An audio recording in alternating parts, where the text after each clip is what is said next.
Jack. Good evening.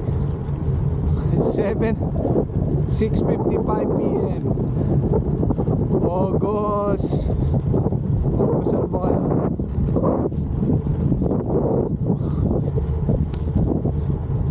August 23. Short ride after a long ride yesterday. I just want to recap. Nagpunta po tayo sa Ottawa. Nag one shot. And good thing may magandang nangyari dahil may mga tumulong pa sa atin sa ating Great Cycle Challenge. Maraming salamat kay Melvin, kay paring Melvin, may dating co-worker sa Manila, kay pamangkin, at kay Rick Sigler. Maraming salamat. Thank you so much, Rick, for supporting me, and Melvin and pamangkin. Sana naman po wag po kayong magkatubiling tumulong uli. Okay, dito lang tayo sa country road ngayon. Nagpalit tayo ng bisikleta. Ito namang grabe lang gagamitin natin. Okay, see you later. Yo, magandang gabi Canada. Well, dito sa Toronto, pero sa ibang lugar may time difference. Magandang umaga Pilipinas. Shout out muna sa ating mga master Kasaklay, Autopit, Ed Bautista, JRDT, and Moises Quijano. Panay ride nila sa Pilipinas, pambihira. Inggit tuloy ako panay ang kain ng taho. Wala ditong taho kape. At anyhow, shout out sa lahat ng subscriber at sa lahat na sumusuporta sa ating YouTube channel, pati na doon sa tumulong sa akin sa Great Cycle Challenge. Meron pa akong ilang days. Sana po huwag kayong mahiya, tulungan nyo po ako. Okay, yun.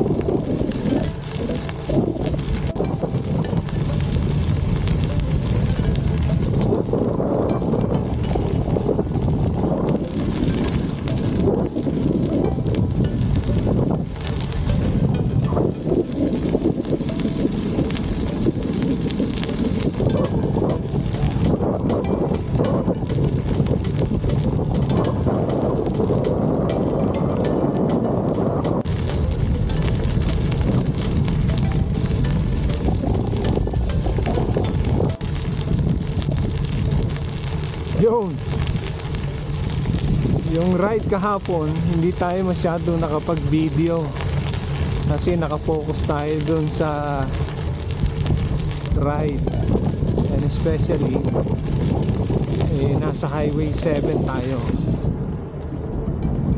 Before anything else, kung tatanungin nyo ako how did I plan that trip, well, unang-una I started from staring the computer every day several times. How did I will make it 200 kilometers? What time I will start? At anong oras ako matatapos? Then I have to set up the vacation naming mag-asawa para doon sa ride na yun, kasi kailangan ko ng backup ride for the trip. And And then on the previous day, pinatono ko na yung bike ko dahil alam ko malayong-layong ride yun. I prepare everything, and then on the day, siyempre unang-una bago tayo mag-ride, ang prayer. Hiningi tayo ng prayer sa taas na we will arrive safely and come back. So yun, it happened. Thank you very much sa lahat ng nag-pray for my ride.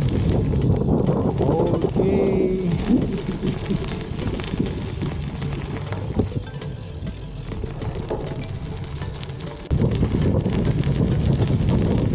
And next thing, yung ride kahapon, may hindi tayo nakapag-video na masyado. We have to focus kasi one mistake, gonna get accident.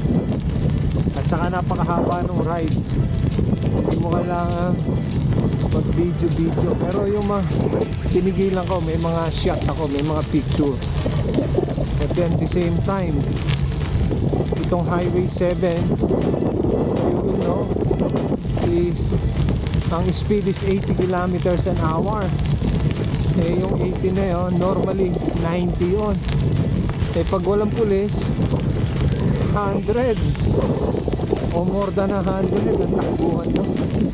Kaya pambihira, very dangerous nga kaya all the way yun.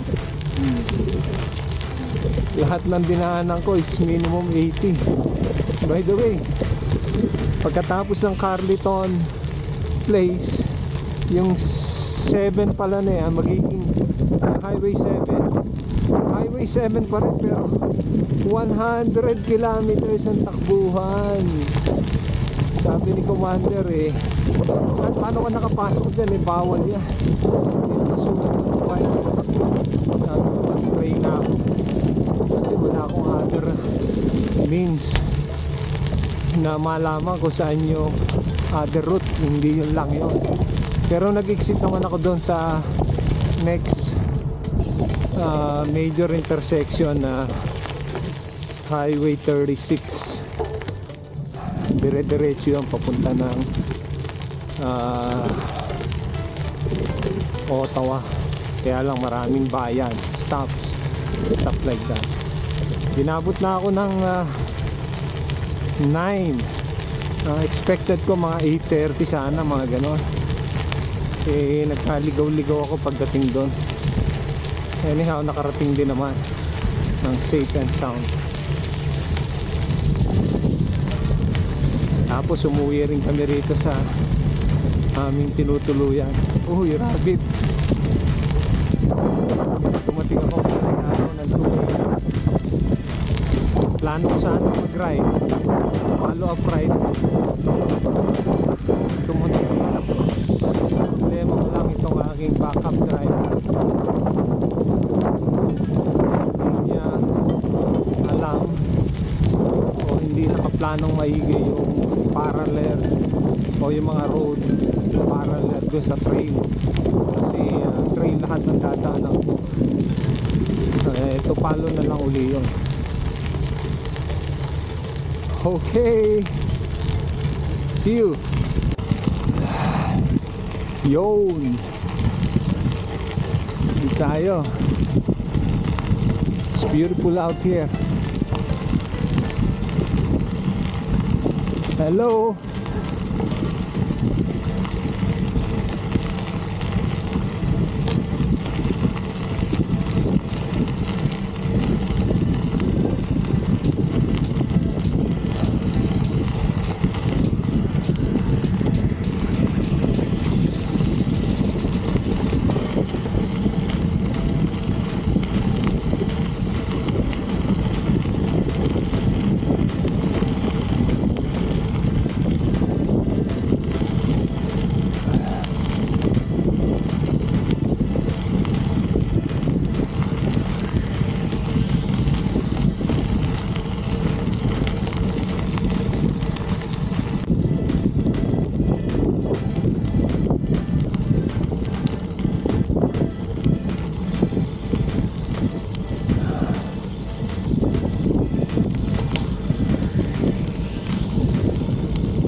Nice view.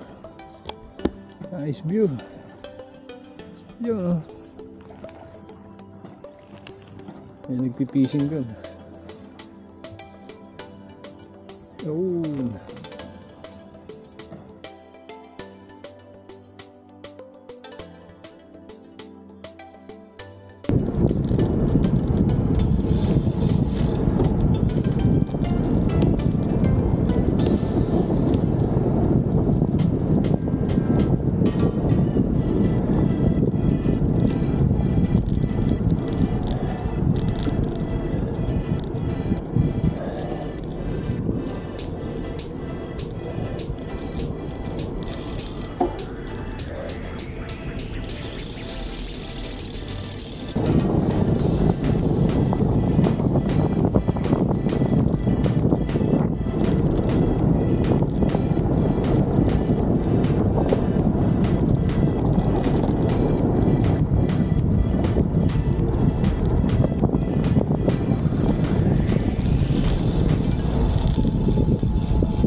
Almost sunset.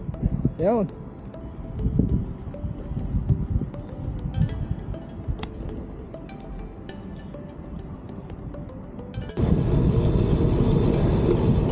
Yun. Uuwi na tayo, mga kapadyak. Gumagabi na. Sa gubat pa ako dadaan. Walang ilaw doon. Anyhow, ingat po tayo lahat. Mabuhay hanggang gusto natin. Always keep in mind to thank God every other day, every day. Pagkagising nyo, magpasalamat na sa Panginoon sa isang araw na ibinigay sa ating buhay. At pagpalain every day sa anumang gagawin. Maraming salamat mga kapadyak, supporter, sa inyo lahat. And thank you so much. Okie dokie. Good night Canada. Good morning Pilipinas. Mabuhay. And regards sa inyo lahat. Thank you.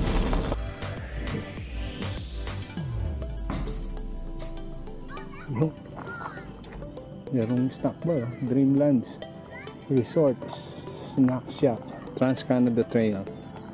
Okay. Yun, kung mapadaan kayo rito, Friday 3 to 8 p.m. Bukas pa sila. 8 p.m. magsasara na. Saturday 1 to 8, Sunday 11 to 4. Long weekend 1 to 8. Wow. Okay.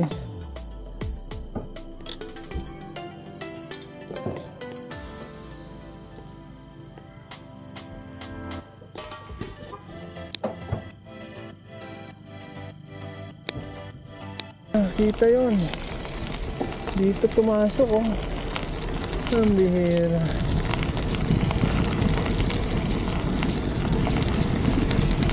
Kala ko aso eh.